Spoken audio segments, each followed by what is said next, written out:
Okay, hello. Just recently I've had quite a few requests for more tutorials about cocktail piano, which is cool. It wasn't a style I ever expected to talk about much, but it seems that people are really interested in it. So what I'm going to do today is repeat the format of the video that I made the other week, where I played for quite a little space of time and then went back and analysed in detail the video of myself playing and really sort of talked about the different little techniques in detail. Okay, so here we go. Cocktail piano. The song I'm going to play is Georgia on My Mind by Hoagey Carmichael, made famous, you may know, by Ray Charles, and a real kind of standard of the cocktail piano repertoire. Let's have a listen.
Okay, so I've got that little sequence up here as a screencast, and I'm just going to go through and talk about some of the stuff that I was doing.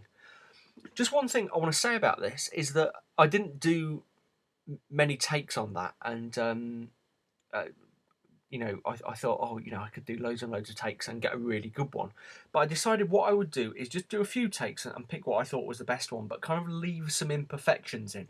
And there are one or two bits and pieces in here that where I don't exactly make mistakes, but it's kind of a bit sloppy in places. And I've left that in because it's kind of good to talk about some of the things you can do that cause problems in this kind of style of music. So let's just have a look and a listen and a think about what we're doing here, all the different techniques that I'm playing with. Here we go.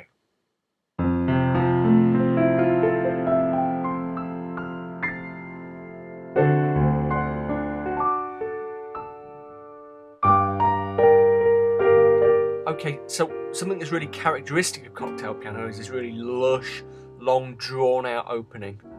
Okay, where the whole thing is really relaxed. You can, you know, the great strength you have on your side when you're playing cocktail piano is that you can virtually just stop playing if you get stuck and figure things out. Okay, and this kind of long intro, based on the chords are based on the turnaround of the song. This kind of long intro just helps you kind of warm into it and get going. Just note here something interesting to note. I'm using a as the final chord of the introduction, just to lead into the start of the song. I'm using a tritone substitution. I've talked about tritone subs before, so I won't go into great detail here. There's a video about them earlier in the feed, but the song is in F major, and so the tritone sub is a chord of G7, G flat 7, I should say, in the right with a C in the left. Okay, and you know, that leads us nicely up onto into the F major song. Okay, it's a tritone substitution because the regular dominant that led us to the F will be the chord of C, C, E, G, maybe C7 with an extra B flat on. But instead of playing the C7 chord, we've moved up a tritone. That's 3 whole tones, 1, 2, 3, and found our new chord, G flat 7, but kept the C in the bass. Okay, just have a listen to that in case you're not familiar with the tritone subs.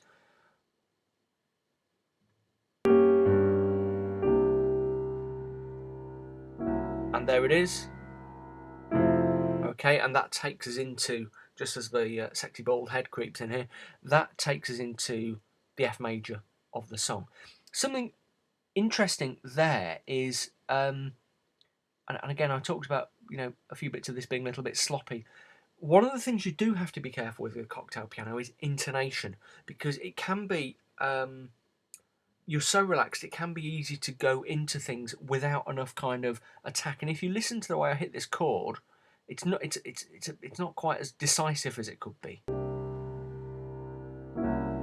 Okay, and there's a slight sort of, you know, there's a lack of neatness there. Okay, again, so don't be afraid to go in with, yeah, be relaxed, but still go in a kind of determined way into your chords. Don't be relaxed, but don't be too sloppy. Okay, so let's get into the main bit of the song where we're going into the key of F major, and starting, the first chord I'm going to play is actually F major 7, F, A, C, E, which is a very, very typical cocktail piano chord. It's absolutely, you know, almost the great cliche of cocktail piano is that chord. Here we go.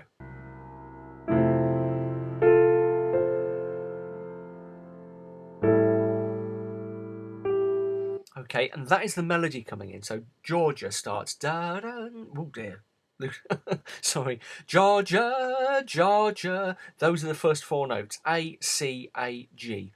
And I'm playing it in this very relaxed style. The technical term for that is rubato. Okay, with very little consideration for beat. Just the hint of the beat is there, the hint of the pulse is there, but I'm really pulling the timing apart. Just listen to me starting that melody again. Bit earlier, bit earlier.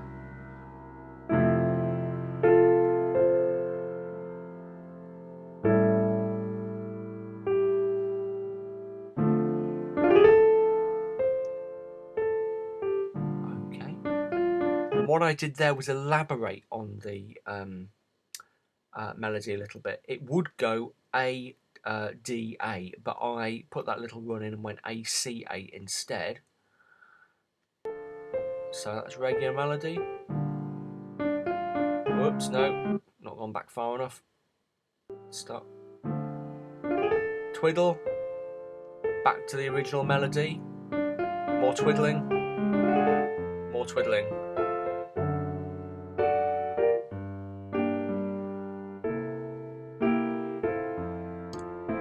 Okay. The other thing I've been fairly loose with is the chord structure, actually.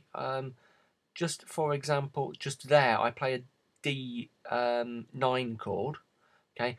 Actually, in the official chord sequence, as it were, it's an E7 chord, a really striking chord. I play that a little bit later in that place, but just there, just the D9 seemed to make sense, so I played it. There we go, D9.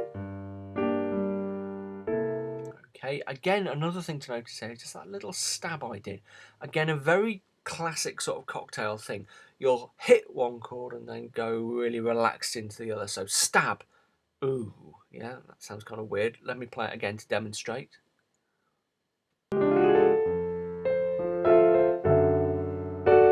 Stab, ooh, yeah. So we just stabbed one chord, almost like a sort of blast of brass. This is, you know, one of the things you do with so much jazz piano and cocktail piano as well. I know this, strictly speaking, you wouldn't call it jazz piano. One of the things you do is imitate the instruments of bands. Okay, so that kind of stabby chord is a very, very classic kind of brass effect. Here we go again. Twiddle, D7, bang, do, yeah. Okay, and some really relaxed turnarounds here.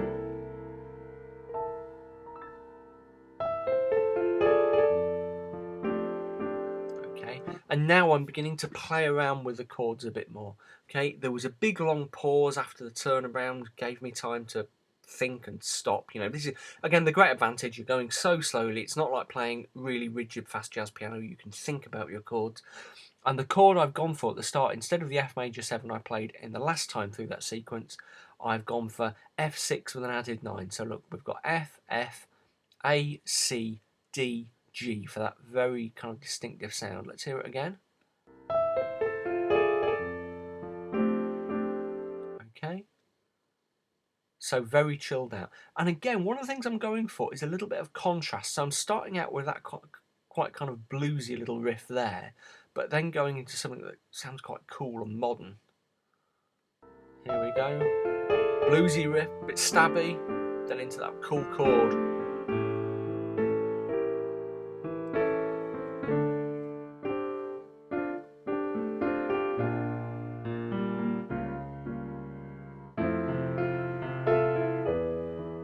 Okay, that time around I've played the E7 chord. Okay.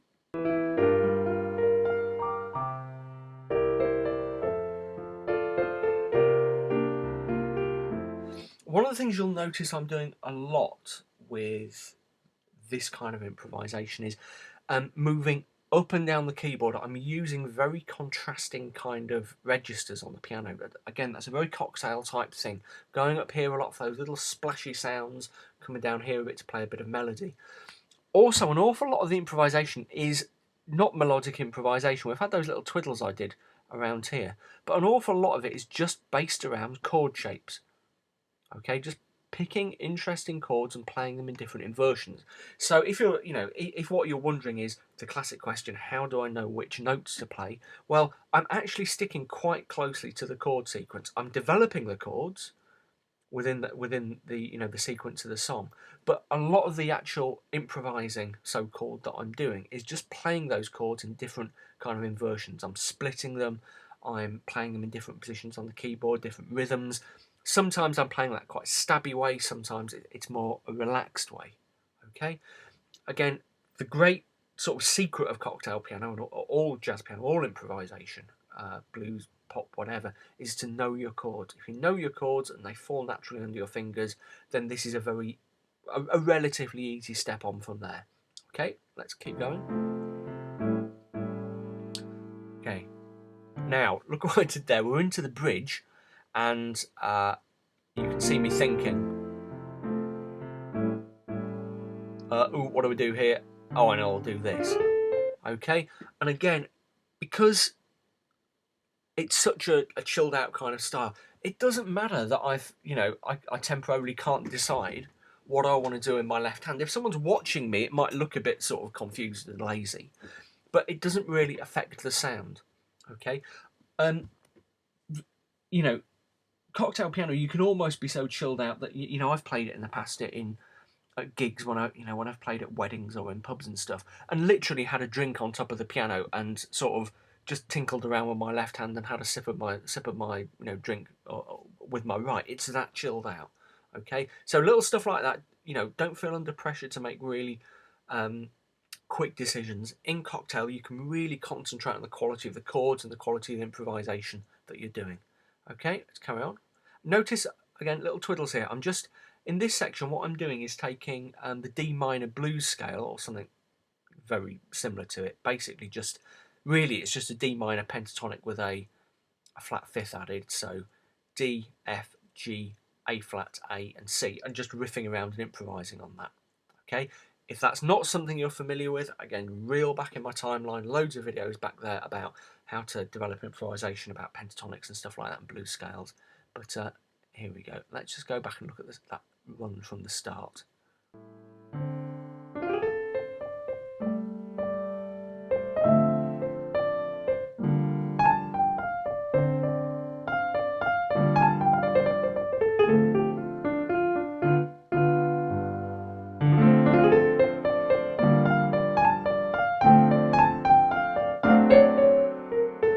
Okay, that's always a nice little twiddle to do.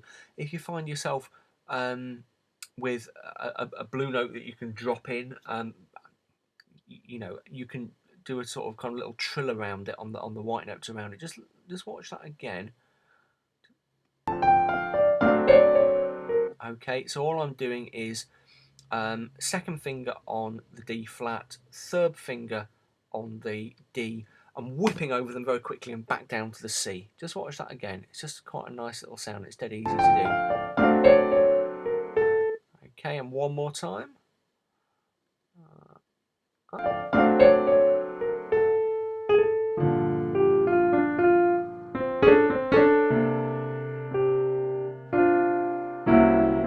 And there was that tritone again. Okay, to lead us back. Okay, notice how I'm just really just moving around on these chords. There's that twiddle again, a bit more of a run.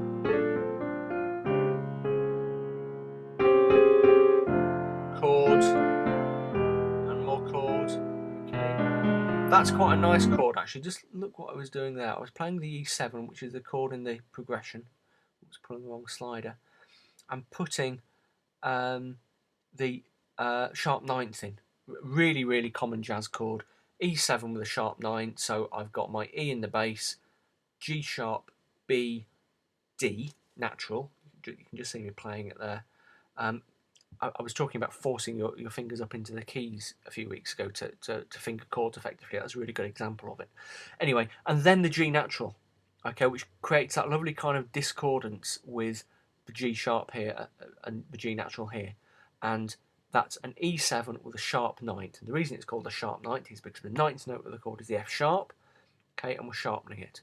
Yeah, and it creates that really very characteristic jazzy sound, which is gorgeous. Let's hear it again. Okay.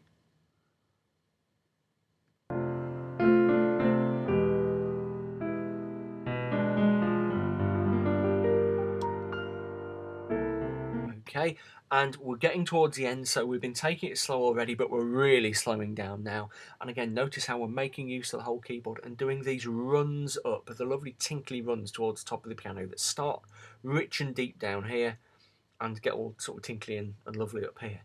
Again, that's a great kind of cocktail piano standby, and it's one of the things that the piano is really, really good at. You can get these long, sustaining, rich, medium weight bass notes playing down here, and then get the little tinkly light ones up here, and it's a lovely contrast. And all I'm doing is playing the chord shapes quite quickly as arpeggios up and down the piano, and I'm rather than even just playing them in one hand, which can be done, but it's quite hard. I'm just moving my hands over each other to play them. Excuse me. And using the sustain pedal to stick it all together. Do be careful about that, because one of the problems you can run into in cocktail piano is using the sustain pedal too much. You have to be careful and make sure that you're changing it between chords and you're changing it when chords begin to get too many notes in them. Okay, else you get a muddy, mulchy mess. But let's just look at that run again.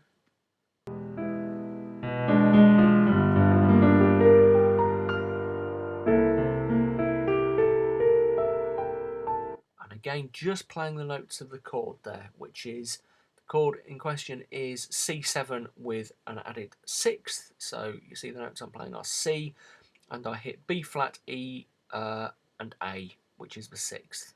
Okay.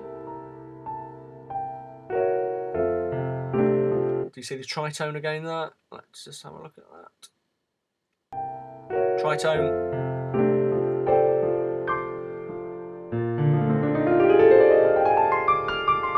Okay, I began to get fractionally lazy with the pedal there, and did you hear how it kind of mulched together a little bit?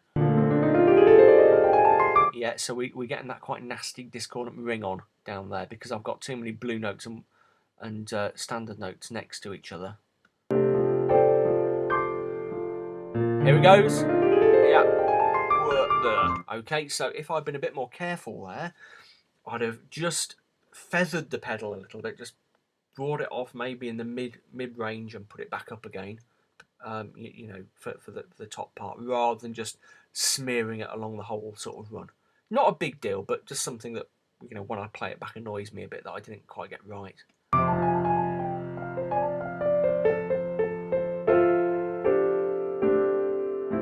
Okay, and I've gone back to that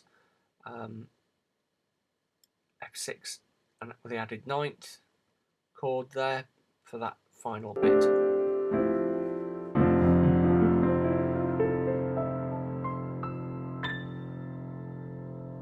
Okay, and again moving up the piano. Holding the pedal there wasn't such a great crime. As you hear, it sounds a lot clearer because I'm playing a much neater chord, a much clearer, simpler chord.